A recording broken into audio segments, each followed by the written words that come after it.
Madame Kokorikori, nous continuons le périple matinal ce jour, ce vendredi 2 avril 2021, et on le disait, nous sommes là en train d'entamer la deuxième partie de cette émission après cette magnifique chanson de Craig David qui nous rappelle de bons moments de jeunesse. Voilà, j'ai écouté Miss Nono fredonner, reprendre la chanson. Elle qui a la chance de maîtriser la langue anglaise, voilà. Nous, si je vous dis qu'à l'époque j'avais les cheveux, vous n'allez pas croire, hein, parce que j'étais un Craig David à l'époque. On m'appelait Craig David. J'avais les cheveux, hein. Maman, avec les tennis blanches et tout ça là, les petites. I'm walking away. Tout le monde voulait interpréter ça au collège. Tout le monde. Donc voilà, alors, il n'y a plus les cheveux. Eh Seigneur. On dit que là, quand tu as 40 ans, c'est quoi? La nouvelle puberté, j'attends ça depuis, je ne vois pas. La crise de la quarantaine, me voici. Ça ne vient pas, il y a pas la puberté. Les problèmes, voilà, la barbe qui est en train de blanchir. Ah, de toutes les façons, je suis au moins sûr d'une chose, c'est que je ne suis pas atteint de tératospermie. Parce que mes spermatozoïdes ne sont pas déformés. Et oui, on parle de tératospermie ce matin avec le docteur Laringemi qui nous a rejoint. Allez, bonjour docteur. Bonjour Charles Fils, bonjour à tous ceux qui nous regardent ce matin. Quand vous êtes là, ça annonce on dit quoi, la guérison. Ah bon? Oui. C'est même quand on est malade, dès que vous arrivez. Du coup, je deviens un psychologue. Oui, bon, je sais pas, vous avez quelque chose. Comme quelqu'un me disant, il y a un truc. Comme Eto me dit souvent que tu as un truc. Donc, il cause pas avec Eto. C'est pas possible. Allez, docteur, on parle ce matin de la tératospermie qui est en fait cette malformation, alors cette forme anormale du spermatozoïde. C'est quoi la tératospermie, docteur? Voilà, déjà, il faut dire que depuis un certain temps, nous avons pris le soin, justement, de pouvoir sensibiliser, s'il faut encore le dire, ou bien encore éduquer pratiquement tous ceux qui nous suivent chaque matin. Tout à fait. Notamment beaucoup plus les hommes. Oui. Sur ce que c'est que toutes ces pathologies. Et aujourd'hui, je voudrais dire que nous allons chuter justement, puisque nous avons parlé de l'oligospermie, nous avons parlé de l'azospermie. Aujourd'hui, on va chuter, on va parler de tératospermie, qui est justement ce que vous avez justement défini tout à l'heure là. Il suffit, un seul mot, c'est dire que c'est la forme anormale. La forme anormale des spermatozoïdes, c'est-à-dire un défaut de morphologie. C'est ce qu'il faut retenir en ce qui concerne cela. Voilà. Et il faut dire que justement, cela va justement provoquer plusieurs choses, notamment cette difficulté à pouvoir faire des enfants. Ça, c'est important, parce qu'il faut dire que quand il y a une déformation, nous l'avons dit la dernière fois, certains dansent sur place, certains ont des difficultés à pouvoir se déplacer. Ils sont handicapés. Voilà, quand bien même ils arrivent là où, au lieu du rendez-vous, là où ils devraient avoir une fusion, ils ne peuvent pas percer l'ovocyte. Parce qu'ils n'ont pas de force. Ils n'ont pas de tête. Ils n'ont pas de tête. Voilà, ça fait partie justement de la morphologie. Voilà. Si vous permettez que j'apporte une petite précision ce matin. Pourquoi pas? Vous l'aviez dit, c'est une rubrique que depuis pas mal de temps, surtout en cette période jeudi et vendredi, qui est regardée par les hommes. Non, attention docteur, c'est des couples qui regardent. Alors moi je connais une dame qui, quand ça commence, elle dit assois-toi. Ah bon? Assois-toi ici. Voilà. Massa, sit down. On va regarder le docteur. Ils vont parler des choses qui nous concernent tous les deux. Voilà, donc c'était important. Parce que j'ai vu ça. Et c'était à une rediffusion. C'était une rediffusion. Je me suis retrouvé quelque part et puis la rediffusion passait et les gens étaient en train de manger du poisson. Et puis quand ça a commencé, la dame dit que allez d'abord t'habiller là, les gars là-bas. Barman, mets le volume parce qu'on nous regarde aussi dans les bars, c'est important. On sensibilise les gens même étant dans les bars. Alors, comment diagnostiquer, comment est-ce qu'on diagnostique cette anomalie, cette déformation, cette malformation du spermatozoïde et c'est quoi le spermatozoïde en lui-même? Pour apporter plus de précision sur les explications de ce matin. Voilà, il faut dire qu'en principe, comment diagnostiquer? Il faut dire que de prime abord, nous n'avons pas de symptômes. Tout ce qu'on reconnaît comme symptômes, justement, de toutes ces pathologies dont nous avons pris le temps de sensibiliser depuis un certain temps, c'est que, en ce qui concerne, ça n'a pas de signe visible. Ou encore, on ne le ressent pas. Si et seulement si, vous rendez chez un médecin. Pourquoi? La raison, c'est le fait que vous n'arrivez pas à faire des enfants. Voilà ce qu'il faut retenir. Voilà. Donc, c'est une forme, un diagnostic naturel. Hein? Voilà, un diagnostic, ça, il faut dire naturel. Voilà. Alors, maintenant, nous tous, nous savons ce que c'est quand vous rendez chez le médecin, justement, et que vous l'expliquez. La plainte, c'est ça. Docteur, depuis un certain temps, je suis marié ou encore je suis avec ma copine. Nous sommes à la recherche d'enfants, ça ne vient pas, et tout. Et le médecin, justement, va vous demander un examen, notamment l'examen qu'on demande le plus, c'est spermogramme. Le spermogramme. Voilà. Alors, ce spermogramme, en principe, c'est quoi? Le spermogramme, ici, c'est un test, il faut dire, comme ça, de fertilité. Qui s'adresse aux hommes, bien évidemment, spermogramme. Alors, ça nous permet non seulement de connaître la vitalité des spermatozoïdes, le nombre, ça va dénombrer, ça c'est important. La forme, ça c'est important de le savoir également. Alors, tous ces éléments-là, nous en avons besoin, justement pour pouvoir faire des enfants. Ça, il faut le dire. Parce qu'il faut dire que chez certains... Enfin, le spermatozoïde doit être complet. Au bon nombre, la vitalité, comme je l'ai dit, et en termes de quantité et en termes de quantité forme, et qualité. Voilà. Ça, c'est très important.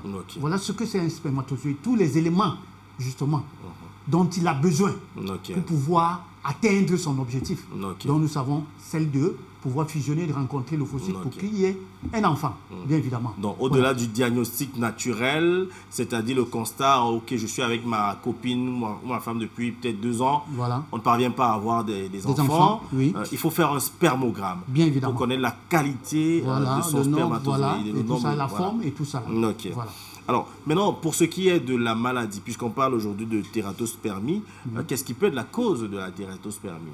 Il faut dire que jusqu'ici, c'est vrai que les recherches vont toujours dans ce sens-là, pour connaître la cause exacte, parce qu'avec exactitude. Mais néanmoins, jusqu'ici, on nous parle de beaucoup de choses. D'abord, un facteur génétique, bien évidemment. On nous parle également des pathologies, des maladies, des IST, infections sexuellement transmissibles.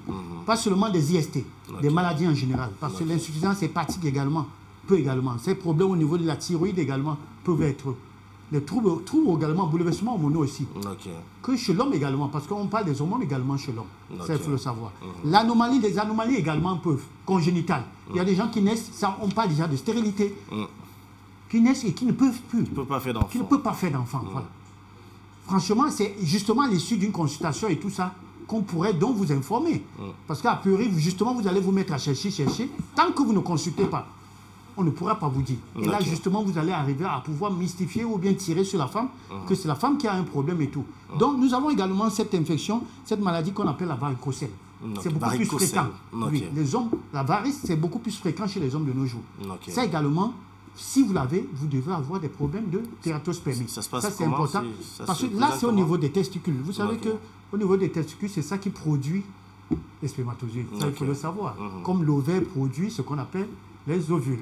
Bien évidemment. Alors, quand il y a justement cette pathologie, parce qu'il faut dire qu'il y a plusieurs pathologies qui attaquent les testicules, comme l'ochite et tout. Donc, et ça, c'est toujours lors d'une consultation qu'on pourra vous dire réellement de quoi il s'agit. Quel type d'infection, quel type d'anomalie vous en avez.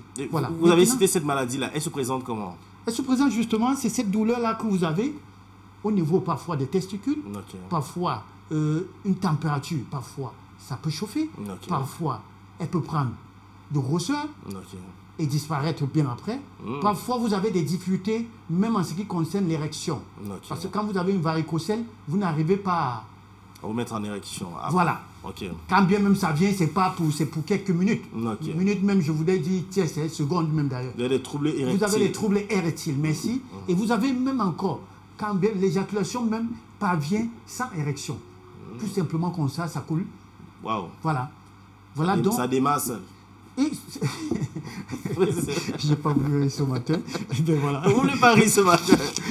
Non, moi-même, je ne voulais pas rire. On est sérieux. Non. C'est ce que vous dites là. Non.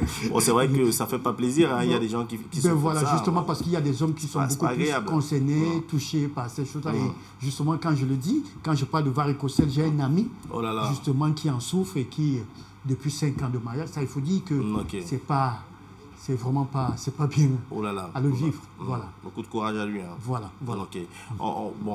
Parlant donc de cette tératospermie, est-ce qu'il y a des facteurs de risque? Voilà, les facteurs de risque, il y en a plusieurs. Voilà, parce que quand on parle des facteurs de risque, c'est-à-dire, vous qui êtes déjà prédisposé, quand on parle des facteurs de risque, ce sont ces choses-là qui aggravent la situation, parce qu'il faut que les gens comprennent mieux. Et comme facteur de risque, nous avons justement l'alcool. L'alcool, ça, toujours. Qui vient aggraver la maladie. Toujours l'alcool. Ça, c'est important. Je crois qu'ici, nous avons parlé du facteur environnemental, notamment la chaleur. Ça, vous vous rappelez quand nous parlons de ça, le port des pantalons serrés voilà. Et tout ça là, il faut connaître quel genre de caleçon porter. Ça, c'est important. Il faut laisser la chefferie être aérée. Voilà, dans la nuit, il faut dormir avec un baignoire. Voilà. Ça, c'est pour la chaleur. Non seulement ça, il y a aussi comme facteur l'élévation de la température. C'est-à-dire quand vous faites la fièvre, vous comprenez que le corps, d'une manière générale, il y a une température corporelle qui monte. Et là, c'est très dangereux parce que ça crée également, c'est un facteur de risque pour ce qu'on appelle la tératospermie. Ça, c'est important de le savoir. Voilà des différents facteurs pour ne pas parler de la cigarette, bien évidemment, et la malbouffe. Ça, c'est important de le savoir. Alors, ce que je veux savoir, tératospermie, je ne sais pas s'il y a des signes visibles de la maladie. Si oui, dites-nous un peu comment est-ce qu'elle se manifeste. Les signes, je l'ai dit d'entrée là, quand vous parlez du diagnostic, je l'ai dit, vous n'allez jamais, ce n'est pas visible. Et ça ne se ressent pas. On ne le ressent pas. C'est-à-dire, quand vous restez là et que vous avez des douleurs au niveau de votre verge et tout, ça n'a rien à y voir. Ça pourrait être une infection tout simplement. Mais la maladie en elle-même, non. Il faut se rendre à l'hôpital. Il n'y a pas des éléments avant-coureurs. Non, il n'y a pas des éléments avant-coureurs. Ça, il faut le dire. Ça, il faut le dire ainsi. Mais maintenant, ce qu'il faut comprendre, c'est que la manifestation d'une manière interne de la tératospermie, autant pour moi, c'est le fait que ces spermatozoïdes sont déformés. Peuvent se dédoubler. C'est-à-dire, vous pouvez voir un spermatozoïde avec 2 têtes. Vous pouvez voir un spermatozoïde pas de tête, sans tête. Vous pouvez voir un spermatozoïde qui a des problèmes au niveau du cou, une déformation, parce qu'il faut dire qu'il y a 3 parties. La tête, le cou et la flagelle, ce qu'on appelle flagelle, la queue, bien évidemment. Vous pouvez voir un spermatozoïde qui n'a pas de queue. Et s'il n'a pas de queue, comment est-ce qu'il pourrait donc se déplacer? Spermatozoïde qui n'a que la tête. Voilà. Il est là comme ça. Voilà, il est là comme ça, justement. Il ne sert à rien. Alors, d'où justement, vous comprenez que cette manifestation-là, justement, va en partie sur le pouvoir de la fécondation, en principe. D'où les déplacements, d'où la qualité dont nous avons parlé tout à l'heure. Est-ce qu'il y a quand même une possibilité de transformer ou alors de donner de la forme à son spermatozoïde? Oui, mais voilà, il y en a, ça passe d'abord par l'alimentation. Qui dit alimentation, on parle des vitamines. Parce que, Charles, il faut comprendre que c'est vrai que chaque fois nous parlons des aliments. Et les gens se tuent à dire que, mais tiens, qu'est-ce qu'ils nous racontent? Qu'est-ce que l'alimentation a à y voir avec des pathologies? Beaucoup ne comprennent pas. Je crois que je ne suis pas celui qui parle de ça. Bien sûr. Avant moi, il y a eu le père de la médecine moderne. Hippocrate qui le disait. Qui mange bien, se soigne bien. Très bien. Que ton médicament soit ton aliment, que ton aliment soit ton médicament. Donc, ce n'est pas moi qui le dis.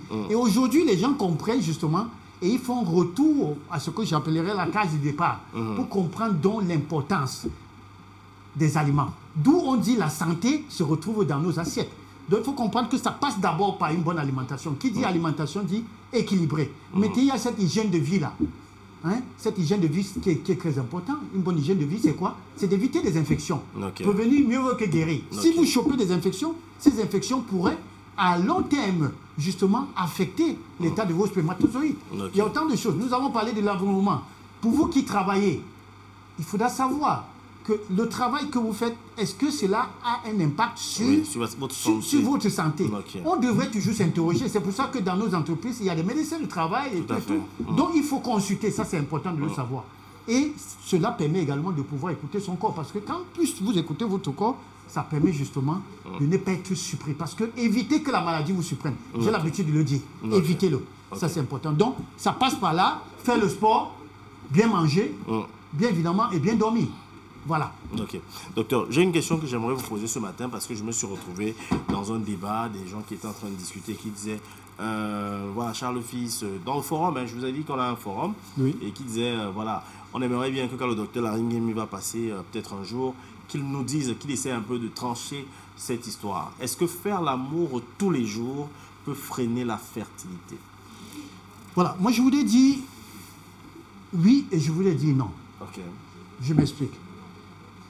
Déjà, nous savons tous que l'activité sexuelle est bon pour la santé. Ça, il faut le savoir. Maintenant, c'est vrai qu'on parlera en termes aussi de fréquence. Ça, c'est important. Et qui parle en termes de fréquence parle également de l'âge. Il y a le facteur âge. Celui qui a 30 ans ne fera pas l'amour comme celui qui a 50 ans. Tout à fait. Soyons réalistes. C'est une triste vérité. Plus vous prenez de l'âge, vous êtes fatigué. Vous devenez fatigué et perdez en puissance. En puissance également. Et les organes également se fragilisent. N'oublions pas que même la quantité, la qualité des spermatozoïdes, que ce soit chez la femme, l'ovule et tout là, ça décroît quand on prend de l'âge. Ça, ne l'oublions pas. D'où on dit, il faut à un certain âge, il faut connaître l'âge à laquelle vous devez commencer à chercher les enfants. Et connaître qu'à un certain âge, ce n'est plus possible. Ça, c'est important. Maintenant, pour répondre à cette question, je voudrais dire oui. Oui, pourquoi? Parce que pour la femme surtout, ça prépare la femme non seulement à la venue de ce corps étranger, parce qu'il faut dire que le spermatozoïde, c'est un corps étranger pour la femme à l'intérieur. Non seulement ça prépare le terrain à ce que la femme ne rejette pas ce corps étranger. Ça, c'est important. D'où l'activité sexuelle, d'une manière régulière, est important. Ça, c'est important. Maintenant, pour ce qui concerne l'homme également, ça, c'est bon. Mais je voudrais dire sur l'autre point, c'est que le faire tous les jours, il faudrait aussi bien s'alimenter. Il faut manger. Voilà, parce qu'il faut comprendre, il y a la composition du sperme. Ça, c'est important. Et la composition du sperme, ça émane déjà de ce que nous mangeons, ce que le corps produit. Oui, voilà, vous avez parlé de ça ici. Pour que le corps puisse mieux produire, mieux fonctionner, il faut qu'on puisse le nourrir. Voilà. Et le nourrir, c'est quoi? C'est l'alimentation. Ça, c'est important. Maintenant, pour ceux qui ont des problèmes, bien évidemment, de la recherche, s'il faut appeler ça comme ça, qui cherchent des enfants, il faut comprendre que pour la période féconde de la femme, il est conseillé, pour rendre la chose optimale, de faire l'amour chaque 2 jours. Chaque 2 jours. Ça, c'est important. Pour booster, pour avoir plus de chances pour pouvoir. Ne le faites pas une fois, vous faites 4-5 jours pour pouvoir le faire. La période féconde de la femme, ça se suit dans 6 jours maximum. Ça, c'est ce qu'il faut savoir. Alors, ça, c'est important.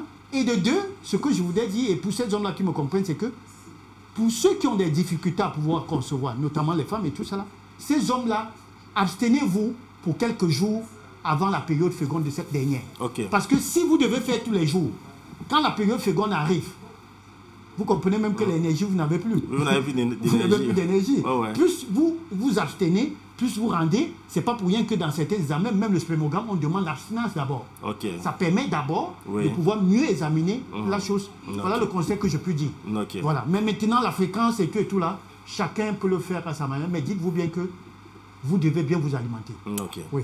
Alors, est-ce qu'il y a une bonne méthode pour favoriser la descente du spermatozoïde dans l'organe de la femme, docteur? Oui. Ça s'adresse à ceux qui ont des difficultés de conception. Cette méthode-là, elle est facile.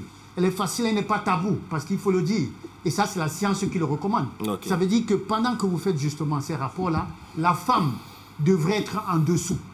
Ça, il faut le savoir. Quand je dis en dessous, on se comprend, parce que les enfants sont déjà en congé, il faut le dire. La femme est en bas. Voilà, la femme est en bas. Et la position des jambes, elle doit surélever ses jambes. Et rester dans cette position une fois que l'homme a éjaculé. Ça, c'est important. Elle ne devrait pas se lever aussitôt. Et non seulement si elle ne peut pas le faire, qu'elle prend un coussin qu'elle va mettre au niveau du bassin pour pouvoir surélever. Ça, c'est important. Et cette méthode-là, non seulement permet ces spermatozoïdes malades, s'il faut dire ainsi, qui ont des difficultés à pouvoir avoir la chance d'entrer. Voilà, ils auront la chance de descendre et arriver au niveau de ce qu'on appelle le col de l'utérus. Vous savez qu'il y a le rendez-vous a lieu au niveau des trompes. Mais ne serait-ce qu'il faut qu'il arrive déjà au niveau du col de l'utérus pour que facilement il fait un saut. Voilà. Donc cette méthode-là, les gens devront le savoir. Après des rapports, vous les femmes, ne vous levez pas rapidement. Non, ça va, non, vous mettez en difficulté ces spermatozoïdes. Déjà, ils sont malades, les spermatozoïdes sont malades, ils auront de la peine, ils vont plutôt descendre, ils vont sortir. Voilà. Docteur. Donc ça, c'est important de le savoir. Je comprends maintenant. Voilà. Les filles qui vous suivent là, sont dangereuses. Donc quand une fille fait comme ça, les pieds en l'air, ça veut qu'elle veut l'enfant. C'est ça. Mais Charles, oui, mais c'est ce que je comprends. B, je veux. Elle fait derrière les pieds comme ça là. Non, elle veut derrière l'enfant. Elle a son oreiller à côté. Arrêtez de nous piéger, hein. Mais c'est magnifique, hein. Donc, et celle qui monte donc, qui aime bien la bagarre là. C'est-à-dire, B, couche-toi et moi je suis sur toi là. Oui, ben, sinon pas de problème de conception. Il n'y a pas de problème. Okay. Ça, c'est autant de manières pour pouvoir mieux s'amuser et tout là. Chacun en fait à sa manière et tout. Okay. Mais sauf que dans tout cela, il faut toujours connaître sa situation, ses antécédents. Si vous avez des problèmes lombaires, vous avez d'autres pathologies, ça ne vous permet pas de le faire parce que quand vous le faites, après vous souffrez. Dites-vous bien parce que ça c'est la mauvaise posture. Oui. S'il faut le dire. On les appelle les filles du 8 mars. Allez docteur, peut-être pour sortir, est-ce qu'il existe un traitement et puis quelle alimentation peut-on conseiller à une personne atteinte de tératospermie? Parlons de traitement de la tératospermie, ça il faut le dire. Traitement, oui, il en existe. Mais sauf que ça va dépendre justement de la cause. La cause peut être infectieuse. Ça, il faudra donc soigner. Si c'est une chlamydia, il faudra qu'on soigne le chlamydia. Et pour voir justement, il y a des examens complémentaires dont vous êtes sujet, le médecin va justement prescrire pour vous aider à sortir. Mais il faut dire qu'il y a 3 formes. Hein? Elle peut être légère. La tératospermie légère, c'est-à-dire elle peut être modérée, elle peut être sévère. Alors, et ça, je voudrais interpeller justement ces laboratoires-là qui font des examens qui ne nous aident pas, ça il faut le dire ainsi.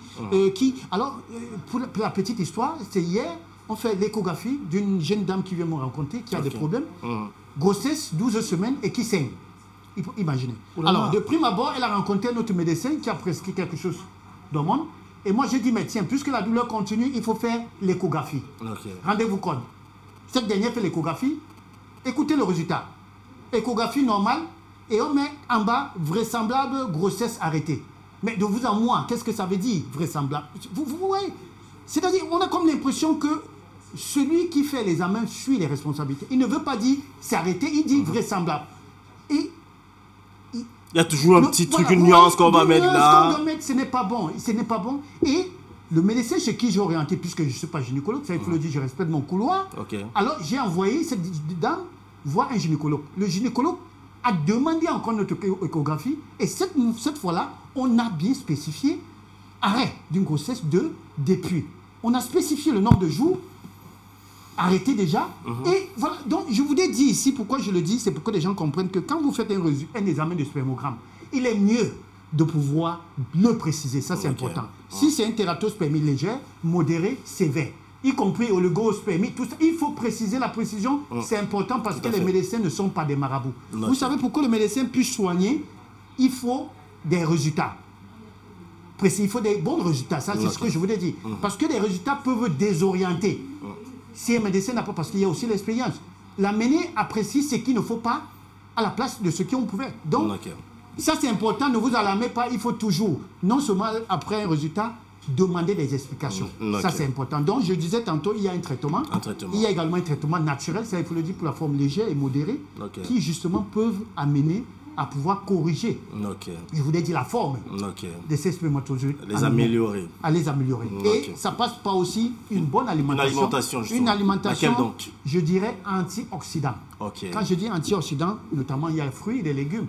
Les baies, les currys, le gingembre, ça c'est important, du chocolat noir, voilà, du sésame. Je crois que nous avons suffisamment parlé des huîtres sur le plateau, des aliments riches en acide folique et du zinc, dont les fruits de mer. Voilà autant des aliments qu'il faut consommer pour non seulement la qualité, la vitalité des spermatozoïdes, la forme, voilà. Et ça, vous aurez des bons spermatozoïdes. Voilà.